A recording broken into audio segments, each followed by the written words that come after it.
লক্ষ্মীপুরে সরকারি খাল বেড়ি বিপি সম্পত্তি দখল করে স্থায়ী বিল্ডিং করছে এক শ্রেণীর অসাধু ব্যক্তিরা। তারা নিজেদের বিএনপির মাঠ পর্যায়ের নেতা বলে দাবি করছেন। সদরের মিয়ারবেড়ি তোরাবগঞ্জের মৌলভীরহাট সড়কে একাধিক স্থানে পাকা বিল্ডিং করে দোকানপাট বানিয়ে ভাড়া দিচ্ছেন। মিয়ারবেড়িতে বেড়ির ডাকে কলোনি বানিয়ে ভাড়া দিচ্ছেন মনির হোসেন নামের মিয়ারবেড়ির এক ব্যবসায়ী।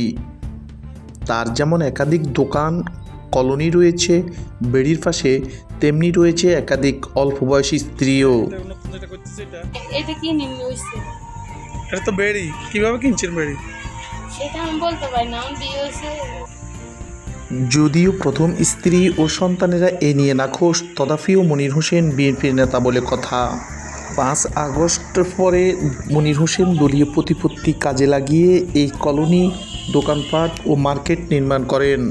সরকারের পতনের ফন্ডি করছে এটা কে করছে? মনির মিয়া কি করে? ব্যবসা ছিল বাজারে। আর আর রাজনীতি হয়েছে ওটা আমি জানি না, আমি এলাকার নতুন এসেছি। তো খাল ভরাট করে যে বিল্ডিং করাটা কি বৈধ না অবৈধ? মনির হোসেনের নামে পানি উন্নয়ন বোর্ড নোটিশ করলেও তার বাপদাদার সম্পত্তি বলে সে উল্টো অভিযোগ করেন। পিছনে খাল, সামনে ওয়াবদা, এই বেড়িটাকে মালিকানা কি করে হয় এ প্রশ্নের জবাব দিতে পারেননি মনির হোসেন। এটা এই জমিলে আমাদের লাগে, সরকার লাগে মামলা চলে, আনারসি বোর্ডের লাগে।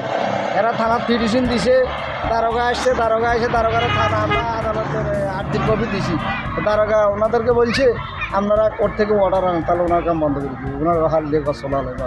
আমরা হইলো যদি এখানে 2,000 ঘর আছে, 5,000 ঘর আছে, সব চলা লাগলে 8টা আইন ঠেলিয়ে লাগিয়ে।